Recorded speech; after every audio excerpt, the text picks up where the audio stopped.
ಆತ್ಮೀಯರೇ, ತಮಗೆಲ್ಲರಿಗೂ ನನ್ನ ನಮಸ್ಕಾರಗಳು. ಬಹುಶಃ 2 ವರ್ಷಗಳ ಪೂರ್ಣ ಅವಧಿಗೆ ನಿಮ್ಮ ಸಮಾಗಮ ಆಗುವುದು ತಪ್ಪಿತ್ತು. ಕಾರಣ ತಮಗೆ ಗೊತ್ತಿದೆ. 10/3/2020 ನಾನು ಈ ವೇದಿಕೆಯಲ್ಲಿ ನಿಮ್ಮನ್ನು ಉದ್ದೇಶಿಸಿ ಕಾರ್ಯಕ್ರಮವನ್ನು ನಡೆಸಿಕೊಟ್ಟಿದ್ದೆ. ಈ ನಡುವಿನ ಅಂತರದಲ್ಲಿ ಸಾರ್ವಜನಿಕ ವರ್ಗಗಳಲ್ಲಿಯೂ ಹಾಗೂ ಥಿಯಾಸಫಿ ವರ್ಗಗಳಲ್ಲಿಯೂ ಹಲವಾರು ಜನ ನಗಲಿ ಹೋಗಿದ್ದಾರೆ. ಬಹುಶಃ ಈ ವರ್ಷದ ಕಾರ್ಯಕ್ರಮ ಪ್ರಾರಂಭವಾದಾಗಲಿಂದ ಇದು ಮೊದಲ ಉಪನ್ಯಾಸ ಕಾರ್ಯಕ್ರಮ ಅಂತ ನಾನು ಭಾವಿಸಿದ್ದೇನೆ. ಅದರಂತೆ ನಾನು ಸ್ವರ್ಗಸ್ಥರಾದ ಪ್ರತಿಯೊಬ್ಬರಿಗೂ ನಮ್ಮ ಶ್ರದ್ಧಾಂಜಲಿಗಳನ್ನು ಅರ್ಪಿಸುವ ಮೂಲಕ ನಮ್ಮ ಕಾರ್ಯಕ್ರಮವನ್ನು ಪ್ರಾರಂಭ ಮಾಡಿಕೊಳ್ಳೋಣ.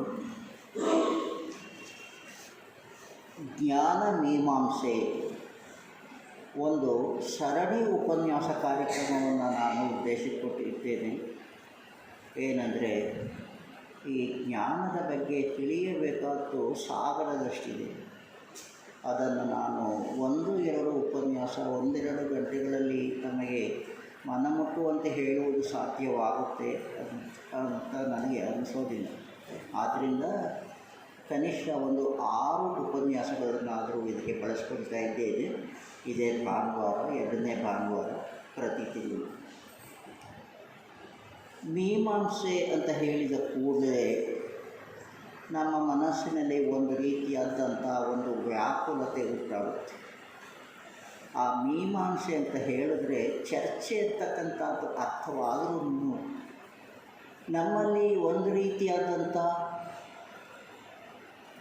ವೃಥಾವಾದಗಳನ್ನು ಮಾಡುವಂತಹ ಇದಕ್ಕೆ ನಾವು ಮೀಮಾಂಸೆ ಅಂತ ಹೇಳೋದಕ್ಕಾಗೋದಿಲ್ಲ. ಮೀಮಾಂಸೆ ಅಂದರೆ ಅದು ಪಂಡಿತರು ತಮ್ಮ ಪಾಂಡಿತ್ಯವನ್ನು ಉಪಯೋಗಿಸಿ ಮಾಡತಕ್ಕಂಥ ಸಂವಾದ, ಧರ್ಮದ ವಿಚಾರಗಳಲ್ಲಿ ಚರ್ಚೆ, ಸಂವಾದ ಹಾಗೂ ಅಂತಹ ಒಂದು ಕಾರ್ಯಕ್ರಮಗಳು ಜ್ಞಾನವಂತರೇ ಅಂದರೆ ಒಂದು ರೀತಿಯಾದಂಥ ನಾವೆಲ್ಲರೂ ಜ್ಞಾನವಂತರೇ ಸರಿ. ಜ್ಞಾನ ಮೀಮಾಂಸೆ ಅಂತ ಹೇಳಿದಾಗ ಜ್ಞಾನದ ಬಗ್ಗೆ ನಾವೆಲ್ಲರೂ ಜ್ಞಾನವಂತರೇ. ಆದರೆ ಆ ಮನಸ್ಸು ಮಿದುಳುಗಳಲ್ಲಿ ನಾವು ಜ್ಞಾನದ ಒಂದು ಆಕಾರ ಅಲ್ಲಿ ಇದೆ ಅಂತ ನಾವು ಭಾವಿಸ್ತೇವೆ. ಅದರಲ್ಲಿ ಈ ಮನಸ್ಸು ಮಿದುಳುಗಳಲ್ಲಿ ನಾವು ಲೋಕ ಜೀವನದ ಬಗ್ಗೆ ಮಾಹಿತಿಯನ್ನು ಸಂಗ್ರಹ ಮಾಡಿಕೊಂಡಿರ್ತಕ್ಕಂಥವು. ನಮ್ಮೆಲ್ಲರ ಜ್ಞಾನ ಒಂದೇ ಮಟ್ಟದಲ್ಲಿ ಇರುತ್ತೆ ಅಂತ ಹೇಳಲಿಕ್ಕಾಗೋದಿಲ್ಲ. ಏಕೆಂದರೆ ನಮ್ಮಲ್ಲಿ ಒಂದು ರೀತಿಯಾದಂಥ ಪ್ರಭೇದಗಳು ಇದ್ದೇ ಇರ್ತವೆ. ಯಾಕೆ ಅಂತ ಹೇಳಿದ್ರೆ, ಕೆಲವು ಜನರು ಕೆಲವು ವಿಷಯಗಳಲ್ಲಿ ವಿವಿಧ ಮಟ್ಟಗಳಲ್ಲಿ ನಾವು ತಿಳಿದುಕೊಂಡಿದ್ದೇವೆ.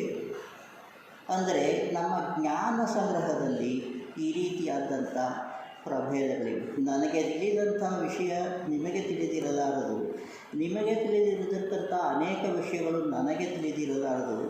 ಈ ಒಂದು ವೇದಿಕೆಯ ಮೇಲೆ ನಾನು ನಿಮ್ಮ ಮುಂದೆ ನಿಂತಾಗಲೂ ಅಷ್ಟೇ ನಾನು ಇಲ್ಲಿಗೆ ಸಂಬಂಧವಾದಂಥ ವಿಚಾರಗಳನ್ನು ಸಂಗ್ರಹಿಸಿಕೊಂಡು ಬಂದಿರ್ತೇನೆ ಹೊರತು ಅದು ನನ್ನ ಆತ್ಮದಲ್ಲಿ ನೆಲೆಯಾಗಿದೆ ಅನ್ನತಕ್ಕಂಥ ಪ್ರಶ್ನೆ ಅಲ್ಲ. ಆದ್ದರಿಂದ ಇಲ್ಲಿ ನಾನು ಈ ಜ್ಞಾನದ ಬಗ್ಗೆ ತಮಗೆ ತಿಳಿದು ಹೇಳಿದಾಗ ಇದನ್ನು ಒಂದು ರೀತಿಯಾಗಿ ನಾನು ತಿಳಿದವನು ಅನ್ನುವಂಥ ಭಾವನೆ ನನ್ನಲ್ಲಿ ಇದೆ ಅನ್ನತಕ್ಕಂಥ ನಾವು ಭಾವಿಸಬೇಕಾಗಿಲ್ಲ. ಅದಕ್ಕೆ ಈ ಜ್ಞಾನ ಅನ್ನತಕ್ಕಂಥದ್ದು ಅದು ಅಪರೂಪದ ಸಂಗತಿ ಏನೂ ಅಲ್ವಾ? ಯಾಕೆ ನಮ್ಮ ಪಂಚೇಂದ್ರಿಯಗಳು ಮತ್ತು ಮನಸ್ಸಿಗೆ ಗ್ರಾಹ್ಯವಾದ ಎಲ್ಲ ವಿಚಾರಗಳು, ಒಂದು ಮಗು ಆಗತಾನೆ ಹುಟ್ಟಿ ಕಣ್ಣು ಬಿಟ್ಟಾಗಲೂ ಸಹ ಅದರ ಮನಸ್ಸಿನಲ್ಲಿ ಅಥವಾ ಅವಯವಗಳಲ್ಲಿ ಒಂದು ಜ್ಞಾನದ ಸೆಲೆ ಹುಟ್ಟುತ್ತೆ. ಅದರಿಂದಾಗಿ ಈ ಜ್ಞಾನ ನಮಗೆ ನಮ್ಮಿಂದ ಬೇರೆಯಾದಲ್ಲ. ಆದ್ದರಿಂದ ಈ ಎಲ್ಲ ವಿಷಯಗಳು ಹುಟ್ಟಿದಾಗಿನಿಂದ ತಲೆತಲಾಂತರಗಳವರೆಗೆ ನಮ್ಮ ಆಜನ್ಮಾಂತರ ಯಾವ ಯಾವ ವಿಷಯಗಳು ನಮ್ಮ ಪಂಚೇಂದ್ರಿಯಗಳಿಗೆ ಸಿಕ್ಕು ಮನಸ್ಸಿನಲ್ಲಿ ಒಂದು ರೀತಿಯಾದಂಥ ಮೀಮಾಂಸೆ ಅಲ್ಲಿಯೂ ಆಗುತ್ತೆ, ವಿಚಾರವಾಗುತ್ತೆ. ಆ ರೀತಿಯಾಗಿ ವಿಚಾರವಾಗಿ ನಮ್ಮ ಮನಸ್ಸಿನಲ್ಲಿ ದೃಢವಾಗಿರುತ್ತೋ ಅಂತಹ ವಿಚಾರಗಳು ಏನಾದರೂ ಅದು ಒಂದು ಜ್ಞಾನದ ಮೊತ್ತವೇ ಇದೆ ನಮ್ಮಲ್ಲಿ. ಈ ಮೊತ್ತ, ಜ್ಞಾನದ ಮೊತ್ತ ಏನಾಗುತ್ತೆ ಅಂತ ಹೇಳಿದ್ರೆ ಅದು ನಮ್ಮ ಆಯಾ ಹಂತದ ಮಾನಸಿಕ ಬೆಳವಣಿಗೆಯನ್ನು ಅವಲಂಬಿಸುತ್ತದೆ ಅನ್ನೋದು. ಹಾಗೂ ಈ ಮನಸ್ಸು ಮತ್ತು ಬುದ್ಧಿಗಳ ಬೆಳವಣಿಗೆ ಇದೆಯಲ್ಲ, ಅದು ಜನ್ಮಾಂತರಗಳಲ್ಲಿ ಏರ್ಪಡ್ತಕ್ಕಂಥದ್ದು. ಹಾಗಾಗಿ ನಿಮ್ಮ ಜ್ಞಾನ ಸಂಗ್ರಹದಲ್ಲಿ ಪ್ರಭೇದ ಇರೋದು ಒಂದು ವಾಸ್ತವ ವಿಚಾರ. ಹಾಗೆ ಈ ವ್ಯಕ್ತ ಲೋಕದ ಆಗುಹೋಗುಗಳು ನಮ್ಮ ಕಣ್ಣಿಗೆ, ನಮ್ಮ ಇಂದ್ರಿಯಗಳಿಗೆ ಗೋಚರವಾಗತಕ್ಕಂಥ ಆಗುಹೋಗುಗಳು ಏನಿವೆ ಅವನ್ನು ಕುರಿತಂತಹ ಸಂಗತಿಗಳು ಹೇಗೆ ಸಂಭವಿಸುತ್ತವೆ ಅನ್ನತಕ್ಕಂಥದ್ದು. ನಮಗೆ ತಿಳಿದ ವಿಷಯ ಇರ್ಬೋದು, ತಿಳಿಯದ ವಿಷಯ ಇರ್ಬೋದು. ಅದನ್ನು ತಿಳಿಯಬೇಕು ಅನ್ನತಕ್ಕಂಥ ಒಂದು ಕುತೂಹಲ ಏನಿದೆ ಅದು ನಮ್ಮೆಲ್ಲರಿಗೂ ಸಾಮಾನ್ಯವಾಗಿರುತ್ತದೆ. ಆ ಮನಸ್ಸು ಅಥವಾ ಆ ಇಂದ್ರಿಯಗಳ ಪ್ರಚೋದನೆ ಹೇಗಿರುತ್ತೆ ಅಂದರೆ, ನಾವು ಹೊಸದೆಲ್ಲವನ್ನೂ ನಾವು ಒಳಗೆ ಹಾಕಿಕೊಳ್ಳಬೇಕು ಅನ್ನುವಂತಹ ಒಂದು ಕುತೂಹಲ ಅದರಲ್ಲಿ ಕಾಣುತ್ತೆ ನಮಗೆ. ಹಾಗಾಗಿ ಅದನ್ನು ಅನುಸರಿಸಿ ನಾವು ಏನೇನು ಸಂಗತಿಗಳನ್ನು ಮನಸ್ಸಿನ ಒಳಗೆ ಹಾಕಿಕೊಳ್ಳುತ್ತೇವೋ ಅದನ್ನು ಅನುಸರಿಸಿ ನಮ್ಮ ನಡೆ ನುಡಿಗಳು ನಿರ್ಧಾರವಾಗುತ್ತೆ. ಅದೇ ರೀತಿಯಾಗಿ ನಮ್ಮ ಏನಾಗುತ್ತೆ ಅಂದರೆ ಅದು ನಿಜವಾಗುವುದೇ ಇದರ ಜೊತೆಗೆ ನಮ್ಮ ಪರಿಸರ ಮತ್ತು ಸನ್ನಿವೇಶಗಳು ಅವು ಏನಿದೆ ಅವುಗಳನ್ನು ಸಹ ಜ್ಞಾನ ಅವಲಂಬಿಸಿದೆ. ನನ್ನ ಪರಿಸರ ಇರಬಹುದು, ನಾನು ಸಾಮಾಜಿಕವಾಗಿ ಒಂದಾಗಿರ್ಬೋದು ಅಥವಾ ಆಧ್ಯಾತ್ಮಿಕವಾಗಿ ಬೇರೆ ಬೇರೆ ಏನು ಒಂದು ವೃಂದಗಳನ್ನು ಇಟ್ಟುಕೊಂಡಿರಬಹುದು. ಯಾವುದೇ ಆದ್ರೂ ಅದೇನಾಗುತ್ತೆ ಅಂದರೆ ಅದು ನಮ್ಮ ಪರಿಸರ.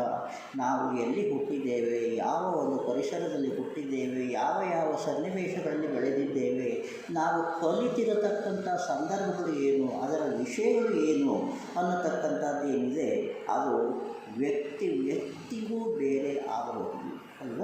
ಆ ರೀತಿಯಾಗಿ ಅದು ಸ್ವಾಭಾವಿಕವಾದದ್ದು. ಇದು ಅಂದರೆ ಈ ಬೆಳವಣಿಗೆ ನಾವು ಹೊರಗಿನ ವಿಷಯಗಳನ್ನು ಒಳಗೆ ಹಾಕಿಕೊಂಡು ಮಂಥನ ಮಾಡಿ ಜೀರ್ಣಿಸಿಕೊಂಡಂಥ ಸಾಮಗ್ರಿ ಏನಿದೆ ಅದರ ಮೇಲೆ ನಮ್ಮ ಬದುಕಿನ ಪ್ರವೃತ್ತಿಗಳು ನಿರ್ಧಾರವಾಗ್ತವೆ. ನಾವು ಯಾವ ರೀತಿಯಲ್ಲಿ ಬದುಕನ್ನು ನಡೆಸುತ್ತೇವೆ, ಯಾವುದಕ್ಕೆ ನಾವು ಪ್ರಾಧಾನ್ಯತೆಯನ್ನು ಕೊಡ್ತೇವೆ, ಯಾವುದನ್ನು ನಾವು ಗೌಣವಾಗಿ ಕಾಣ್ತೇವೆ, ಯಾವುದಕ್ಕೆ ಹೆಚ್ಚು ಬೆಲೆ ಕೊಡ್ತೇವೆ, ಇವೆಲ್ಲ ವಿಚಾರಗಳು ಕೂಡ ನಮ್ಮ ಪ್ರವೃತ್ತಿಯ ಮೇಲೆ ಅವಲಂಬಿಸಿರೋದ್ರಿಂದ ಅವು ಆ ಪ್ರವೃತ್ತಿಗಳು ಮೇಲೆ ನಮ್ಮ ಜ್ಞಾನ ಅವಲಂಬನೆಯಾಗಿರುತ್ತೆ. ಈ ಪ್ರಭೇದಗಳನ್ನು ಗುರುತಿಸಿ ತಿಳಿಸುವುದು ಒಂದು. ಇಂಥ ಪ್ರಭೇದಗಳನ್ನು ಗುರುತಿಸಿ ಬಹುತೇಕ ಈ ಪ್ರಬಂಧಗಳನ್ನು ಸಮನ್ವಯಗೊಳಿಸಬಹುದೇ ಅನ್ನತಕ್ಕಂಥ ಪ್ರಶ್ನೆ. ಇಂಥ ಒಂದು ಪರಿಸರದಲ್ಲಿ, ಒಂದು ಸನ್ನಿವೇಶದಲ್ಲಿ ಅಷ್ಟು ವಿಭಿನ್ನವಾಗಿರತಕ್ಕಂಥ ಮನೋಸ್ಥಿತಿಗಳಲ್ಲಿ ಅಥವಾ ಬುದ್ಧಿಯ ಲೋಕದ ಸ್ಥಿತಿಗಳಲ್ಲಿ ನಾವು ಎಲ್ಲದರ ಸಮನ್ವಯವನ್ನು ನಾವು ಸಾಧಿಸಬಹುದೇ? ಎಲ್ಲ ವಿಷಯಗಳ ಎಲ್ಲ ಆಕಾರಗಳನ್ನು ಎಲ್ಲ ಮನಸ್ಸುಗಳಲ್ಲಿ ಅಥವಾ ಎಲ್ಲರ ಬುದ್ಧಿ ಪ್ರಜ್ಞೆಯಲ್ಲಿ ಸೇರಿಸಬಹುದೇ ಅನ್ನತಕ್ಕಂಥದ್ದು ನಿಮ್ಮ ವಿಚಾರವಲ್ಲ. ಇದು ಜಾಗತಿಕವಾಗಿ ನಡೆದು ಬಂದಿರತಕ್ಕಂಥ ವಿಚಾರಗಳು. ಇದು ನಮ್ಮ ಈ ಮೀಮಾಂಸೆಗೆ ಒಳಪಟ್ಟಂಥ ಒಂದು ವಿಚಾರ. ಇವುಗಳ ಬಗ್ಗೆಯೇ ನಾನು ಈ ಸರಣಿ ಉಪನ್ಯಾಸವನ್ನು ನಿಮ್ಮನ್ನು ಉಪದೇಶಿಸಿ ಮಾಡೋದಕ್ಕೆ ಉದ್ದೇಶಪಟ್ಟಿದ್ದೇನೆ ಅನ್ನತಕ್ಕಂಥದ್ದು. ನಾನು ಹೇಳಿದೆ, ಮೀಮಾಂಸೆ ಎಂದರೆ ಅದು ಸಾಧಾರಣವಾದ ವಿಚಾರವಲ್ಲ, ಸಾಮಾನ್ಯವಾದ ಚರ್ಚೆ ಅಲ್ಲ. ಅದಕ್ಕೆ ಬದಲಾಗಿ ಅದು ಒಂದು ವಿಷಯವನ್ನು ತೆಗೆದುಕೊಂಡು ಧಾರ್ಮಿಕವಾದ ಅಥವಾ ಈ ಒಂದು ಸಾಮಾಜಿಕವಾದ್ದು, ಆರ್ಥಿಕವಾದ್ದು ಯಾವುದೇ ಜ್ಞಾನ ಪಂಕ್ತಿಯಲ್ಲಿ ನಾವು ತೆಗೆದುಕೊಂಡರೂ ಅವುಗಳಲ್ಲಿ ಏನೋ ಒಂದು ರೀತಿಯಾದಂಥ ವ್ಯತ್ಯಾಸಗಳು, ಪ್ರಭೇದಗಳು ಕಂಡುಬರ್ತವೆ. ಸಂದರ್ಭಗಳು ಒದಗಿ ಬರ್ತವೆ. ಈ ಒಂದು ಸಂದರ್ಭದಲ್ಲಿ ನಾನು ಯಾವ ನಿರ್ಧಾರವನ್ನು ತೆಗೆದುಕೊಳ್ಳಬೇಕು, ಯಾವ ರೀತಿಯಾಗಿ ನಾನು ನಡೆದುಕೊಳ್ಳಬೇಕು ಅನ್ನತಕ್ಕಂಥದ್ದು ಜನಜೀವನದ ಎಲ್ಲ ವಲಯಗಳಲ್ಲಿ ಏರ್ಪಡ್ತಕ್ಕಂಥವು.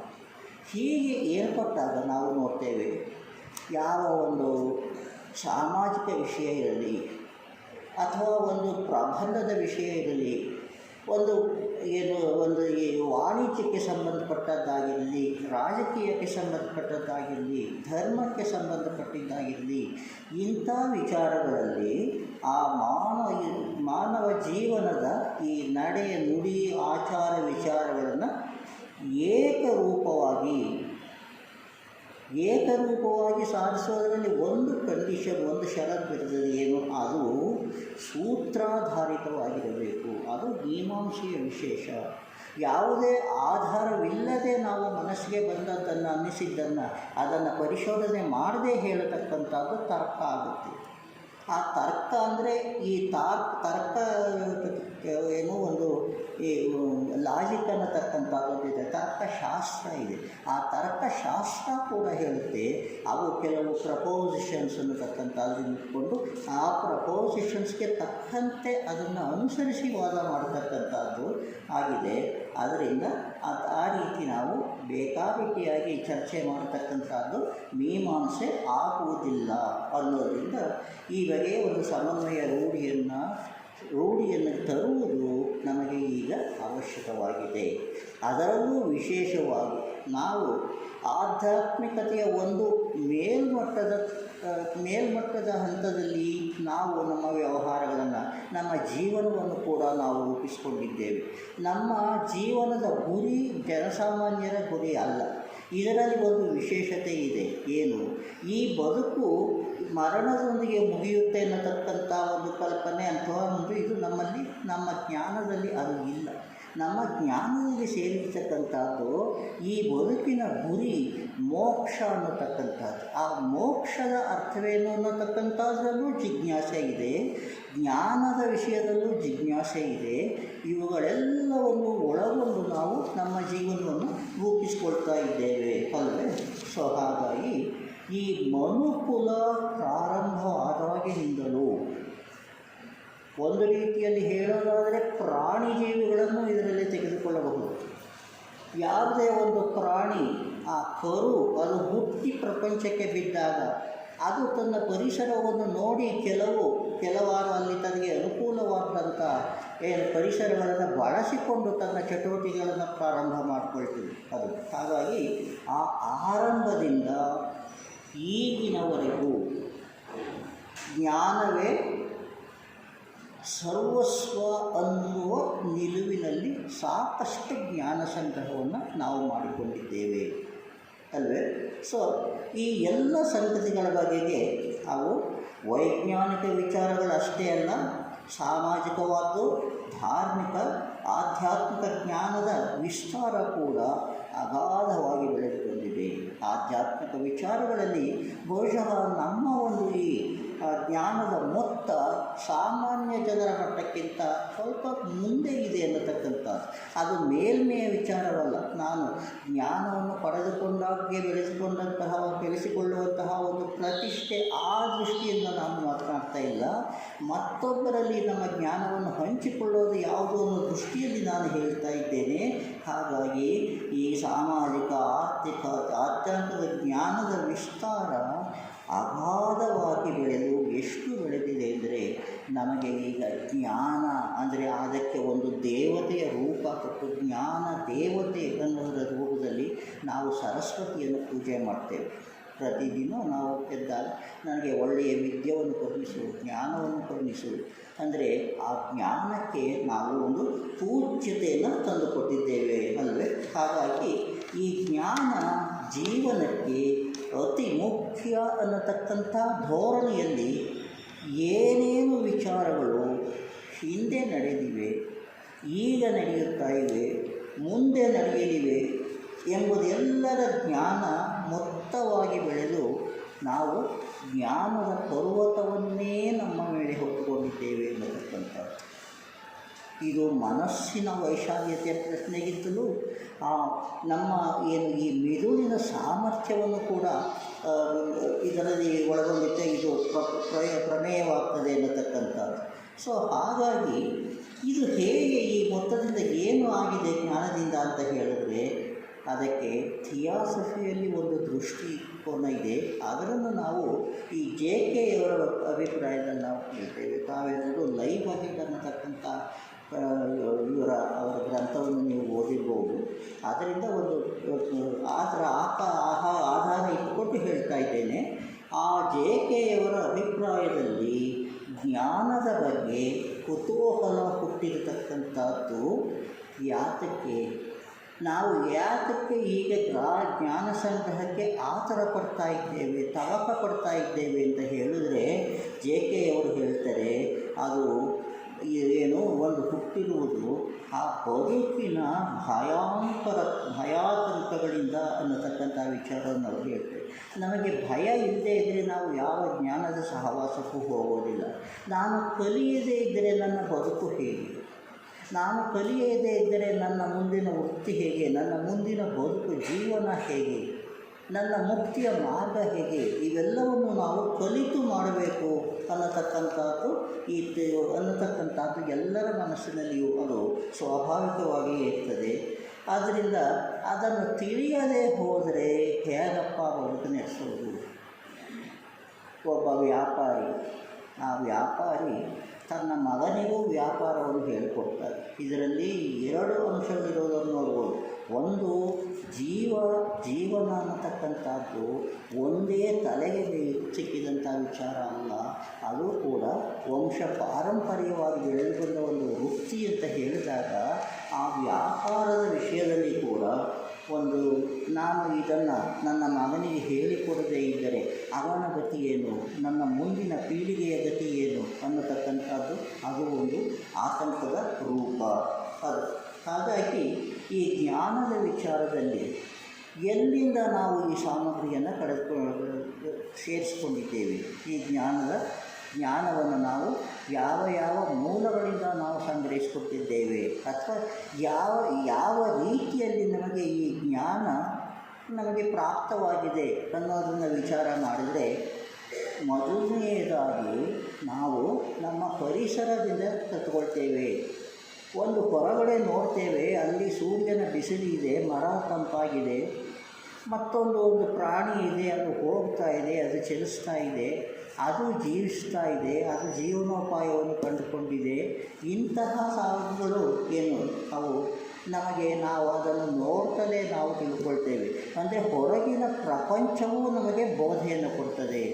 ಒಂದು ಪರ್ವತ ಅದು ಎತ್ತರವಾಗಿರುತ್ತೆ, ಆ ಎತ್ತರಕ್ಕೆ ಹೋಗಬೇಕು ಅನ್ನುವಂತಹ ಒಂದು ಆಸಕ್ತಿಯನ್ನು ಹುಟ್ಟಿಸುವುದು ಬರೀ ಆ ನೋಡುವಿಕೆಯಿಂದಲೇ ಅಲ್ಲ.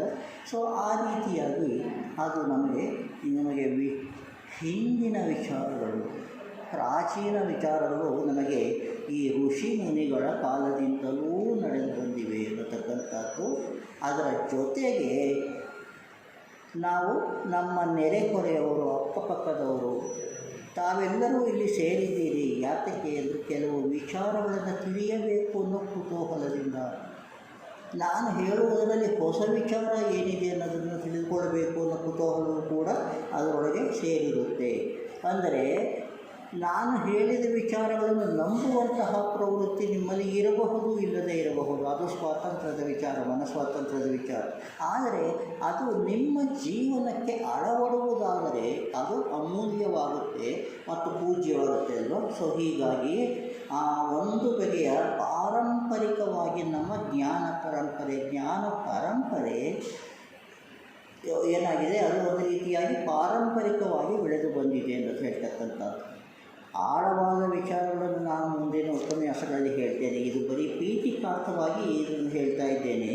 ಹಾಗಾಗಿ ಜ್ಞಾನಕ್ಕೆ ಒಂದು ಪರಂಪರೆ ಇದೆ, ಆ ಪರಂಪರೆಯನ್ನು ನಾವು ಕಂಡುಕೊಂಡಿದ್ದೇವೆ ಅನ್ನತಕ್ಕಂಥದ್ದು. ಅದರಿಂದ ಏನಾಗುತ್ತೆ, ಈ ಜ್ಞಾನವನ್ನೇ ಆಶ್ರಯಿಸುವಷ್ಟು ನಮ್ಮ ಬದುಕು ಅನಿವಾರ್ಯವಾಗಿದೆ. ಅದು ಇಲ್ಲದೆ ಹೋದರೆ ಜೀವನವೇ ದುರ್ಭರ ಅಥವಾ ವ್ಯರ್ಥವಾಗುತ್ತೆ. ನಾನು ಮೋಕ್ಷದ ಕಡೆಗೆ ನಾನು ಪ್ರಯತ್ನ ಮಾಡದೇ ಇದ್ದರೆ ತಿಳಿದುಕೊಂಡು ನನ್ನ ಬದುಕು, ನನ್ನ ಜೀವನ, ಈ ಹುಟ್ಟಿನ ಅರ್ಥವೇನು, ಜೀವನದ ಅರ್ಥವೇನು, ಮುಂದೆ ಏನು, ಇಂಥಂಥ ವಿಚಾರಗಳನ್ನು ನಾನು ತಿಳಿದುಕೊಳ್ಳದೆ ಹೋದರೆ ನನ್ನ ಜೀವನವೇ ವ್ಯರ್ಥವಾಗುತ್ತಾ ಅನ್ನತಕ್ಕಂಥದ್ದು.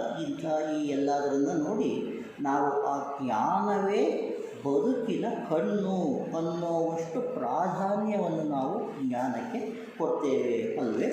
ಸೊ ಹಾಗಾಗಿ ಈ ಜ್ಞಾನ ಅನ್ನೋ ಪದದ ಅರ್ಥವನ್ನು ನೋಡೋದಾದರೆ, ನಿಮ್ಮೆಲ್ಲರಿಗೆ ಪರಿಚಯ ಇರೋದರಿಂದ ನಮ್ಮ ನಾಲಿಗೆಯ ಮೇಲೆ ನಾವು ಯಾವುದೇ ಸಲೀಸಾಗಿ ನಾವು ಮಾತಾಡ್ತೇವೆ, ಜ್ಞಾನದ ಬಗ್ಗೆ ಮಾತಾಡ್ತೇವೆ. ಆದ್ದರಿಂದ ಅದು ನಮಗೆ ಸಾಮಾನ್ಯ ಅನಿಸುತ್ತೆ. ಆದರೆ ಅದರ ಒಳಾರ್ಥ ಅಥವಾ ವಿಶೇಷವಾದಂಥ ಅರ್ಥವೇನಾದರೂ ಇದೆಯೇ ಅಂತ ನಾವು ನೋಡೋದಾದರೆ, ಒಂದು ರೀತಿಯಾಗಿ ಈಗಿನ ಹಂತಕ್ಕೆ, ಈಗಿನ ನಮ್ಮ ಪ್ರಜ್ಞಾ ಹಂತಕ್ಕೆ, ಅನುಭವದ ಹಂತಕ್ಕೆ ವಿಜ್ಞಾನ, ತಂತ್ರಜ್ಞಾನ, ಸಮಾಜ, ಇತಿಹಾಸ, ಗಣಿತ, ಆರೋಗ್ಯ ಇಂಥ ವಿಷಯಗಳು ನಮ್ಮ ಮನೆಯಲ್ಲಿ ನಾವು ಏನು ಕಲಿಯದೇ ಇದ್ದರು, ನೆರೆಹೊರೆಯಿಂದ ಏನೂ ಕಲಿಯದೇ ಇದ್ದರು, ನಾವು ಬದುಕಿಗಾಗಿ ಒಂದು ಶಿಕ್ಷಣ ಅಂತ ತಗೊಳ್ತೀವಲ್ಲ, ವಿದ್ಯೆ ಅಂತ ಕೈಗೆತ್ತಿಕೊಳ್ತೀವಲ್ಲ, ಆ ವಿದ್ಯೆಯಲ್ಲೂ ಸಹ, ಆ ಶಿಕ್ಷಣದ ಪರಿಯಲ್ಲಿಯೂ ಸಹ ನಮಗೆ ತಾನಾಗಿ ಬರುವಂತಹ ವಿಚಾರಗಳು, ನಮಗೆ ಆಸಕ್ತಿ ಇದೆಯೋ ಇಲ್ಲವೋ ಗೊತ್ತಿಲ್ಲ, ಆದರೆ ಈ ವಿಚಾರಗಳನ್ನು ನಾವು ಬದುಕನ್ನು ನಡೆಸುವುದರ ಉದ್ದೇಶದಿಂದ ಇಂಥ ಜ್ಞಾನವನ್ನು ನಾವು ಸಂಪಾದಿಸಿಕೊಂಡಿದ್ದೇವೆ. ಆರೋಗ್ಯದ ಬಗೆಗೆ ನಾವು ಸಾಕಷ್ಟು ಜನ ಯಾವುದಾದ್ರೂ ನನಗೆ ಒಂದು ಕಾಯಿಲೆ ಇದೆ ಅಂತ ಹೇಳಿದರೆ, ನಮ್ಮದೇ ಜ್ಞಾನದ ಮಟ್ಟದಲ್ಲಿ ಅದನ್ನು ಹೀಗೆ ಮಾಡಿದರೆ ನಮ್ಮ ದೇಹದ ಪ್ರವೃತ್ತಿ ಹೇಗೆ ಬದಲಾಗುತ್ತೆ, ಮನಸ್ಸಿನ ಪ್ರವೃತ್ತಿ ಹೇಗೆ ಬದಲಾಗುತ್ತೆ, ಈ ರೀತಿ ದೇಹ ಮನಸ್ಸುಗಳ ಪ್ರವೃತ್ತಿಯನ್ನು ಮಾರ್ಪಡಿಸೋದರಿಂದ ಆ ಕಾಯಿಲೆಗೆ ಎಂತಹ ಒಂದು ಪರಿಹಾರ ಸಿಗುತ್ತೆ ಅನ್ನೋಷ್ಟು ಕೂಡ ನಮ್ಮಲ್ಲಿ ಸಾಮಾನ್ಯವಾದ ಜ್ಞಾನ ಇದೆ. ಆದರೆ ಇನ್ನು ಉಳಿದ ಇಂತಹ ಪ್ರಾಪಂಚಿಕ ಸಂಗತಿಗಳು ಇಟ್ಕೊಳ್ಳೋಣ, ಇವೆಲ್ಲವೂ ಪ್ರಾಪಂಚಿಕವಾದಂಥ ವಿಚಾರಗಳು. ಅಂದರೆ ನಮಗೆ ಒಂದು ಉದ್ಯೋಗ ಬೇಕು, ನಮ್ಮ ಬದುಕಿಗೆ ಒಂದು ಹಾದಿ ಬೇಕು, ನಾನು ಒಂದು ಕಾರ್ಖಾನೆಯನ್ನು ಸ್ಥಾಪಿಸಬೇಕು, ಅಥವಾ ನಾನು ಒಂದು ಶಾಲೆಯನ್ನು ಸ್ಥಾಪಿಸಬೇಕು, ನಾನು ಒಬ್ಬ ವಿಜ್ಞಾನಿಯಾಗಬೇಕು, ಇಂಜಿನಿಯರ್ ಆಗಬೇಕು, ಗಣಿತಶಾಸ್ತ್ರಜ್ಞನಾಗಿ ಪಾಠವನ್ನು ಹೇಳಿಕೊಡಬೇಕು, ಅಥವಾ ಹೊಸ ಸಮೀಕರಣಗಳನ್ನು ಕಂಡುಹಿಡಿಯಬೇಕು ಅನ್ನತಕ್ಕಂಥದ್ದು. ಅದನ್ನು ಬಿಟ್ಟು ಬೇರೆ ನಮಗೆ ಏನು ತಿಳಿದಿದೆ, ನಮ್ಮಲ್ಲಿ ಈಗಿರುವ ಜ್ಞಾನದ ಮೊತ್ತದಿಂದ ಈ ಪ್ರಾಪಂಚಿಕ ವಿಷಯವನ್ನು ಹೊರತಾಗಿ ನಮಗೆ ಬೇರೆ ಏನು ತಿಳಿದಿದೆ ಅಂತ ಹೇಳಿದ್ರೆ, ಆ ಬದುಕನ್ನು ರೂಪಿಸಿಕೊಳ್ಳುವುದು, ಇದರಿಂದ ಬದುಕನ್ನು ನಾವು ರೂಪಿಸಿಕೊಳ್ಳಬಹುದು ಅನ್ನೋದಕ್ಕಿಂತ ಮುಂದೆ ಹೆಚ್ಚಾಗಿ ನಮ್ಮ ಜ್ಞಾನ ಸಂಗ್ರಹ ಅಥವಾ ಜ್ಞಾನ ಸಂಗ್ರಹದ ಪ್ರಯತ್ನವಾಗಲಿ ಹೋಗಿಲ್ಲ. ಅಂತಹ ಜ್ಞಾನದ ಬಗೆಗೆ ನಮ್ಮಲ್ಲಿ ಅನೇಕರು, ನಾನು ಸಾಮಾನ್ಯವಾಗಿ ಸಮಾಜವನ್ನು ಉದ್ದೇಶಿಸಿ ಹೇಳ್ತಾ ಇದ್ದೇನೆ, ಸಾಮಾಜಿಕರನ್ನು ಉದ್ದೇಶಿಸಿ ಹೇಳ್ತಾ ಇದ್ದೇನೆ, ಅಂಥವರಲ್ಲಿ ಈ ಆಲೋಚನೆಗಳು, ಅಂದರೆ ಜ್ಞಾನದ ನಿಜವಾದ ಅರ್ಥವೇನು, ಅದರ ಸತ್ಯ ಉಪಯೋಗವೇನು ಅನ್ನತಕ್ಕಂಥದ್ರಲ್ಲಿ ಆಲೋಚನೆಗಳು ಯಾವುದೂ ಬಂದಿಲ್ಲ ಅನ್ನತಕ್ಕಂಥದ್ದು. ಆ ಯಾವುದೂ ಬಂದಿಲ್ಲದೇ ಇರುವುದರಿಂದ ಏನಾಗಿದೆ ಇವಾಗ, ಆ ಸಂಗತಿಗಳನ್ನು, ಈ ಲೋಕೋತ್ತರವಾದಂಥ ಸಂಗತಿಗಳನ್ನು ಅವು ಭೌತಿಕವಾಗಿ, ಮಾನಸಿಕವಾಗಿ, ಆಧ್ಯಾತ್ಮಿಕವಾಗಿ ಅವುಗಳನ್ನು ನಾವು ಅರ್ಥ ಮಾಡಿಕೊಳ್ಳಬೇಕು ಅಂದರೆ ನಮ್ಮನ್ನು ನಾವು ಮೊದಲು ತಿಳಿದುಕೊಳ್ಳಬೇಕಾದರೆ ಅಂತಹ ಜ್ಞಾನ ಎಲ್ಲಿದೆ. ನಮ್ಮನ್ನು ನಾವು ತಿಳಿದುಕೊಂಡರೆ ನನ್ನ ಬದುಕಿನ ಅರ್ಥ ನನಗೆ ಗೊತ್ತಾಗುತ್ತೆ, ನನ್ನ ಮುಂದಿನ ದಾರಿ ಗೊತ್ತಾಗುತ್ತೆ, ನಾನು ಯಾವ ರೀತಿ ಸಮಾಜದಲ್ಲಿ ಮತ್ತದರಲ್ಲಿ ನಾನು ಯಾವ ರೀತಿ ನಡೆದುಕೊಳ್ತೇವೆ. ನಾವೆಲ್ಲರೂ ಸಹೋದರರು ಅನ್ನೋ ಭಾವನೆಯನ್ನು ನಾವು ಆಧ್ಯಾತ್ಮಿಕವಾಗಿ ಥಿಯೋಸಾಫಿಕಲ್ ಸೊಸೈಟಿಯಿಂದ ನಾವು ಅರ್ಥ ಮಾಡಿಕೊಂಡಿದ್ದೇವೆ. ಆ ಭ್ರಾತೃತ್ವ, ಸಮಾನತೆ ಅಂದರೆ ಏನು, ಪರೋಪಕಾರ ಅಂದರೆ ಏನು, ಇನ್ನೊಬ್ಬರಿಗೆ ನಾನು ನೆರವಾಗಬೇಕು ಅನ್ನತಕ್ಕಂಥದ್ದು, ಇವೆಲ್ಲವನ್ನು ಇಂತಹ ಜ್ಞಾನವನ್ನು ನಾವು ಸಂಪಾದಿಸಬೇಕು ಅನ್ನತಕ್ಕಂಥದ್ದು ಸ್ವಾಭಾವಿಕವಾಗಿ ನಮ್ಮಲ್ಲಿ ಹೇಳುತ್ತೆ ಅನ್ನತಕ್ಕಂಥದ್ದು.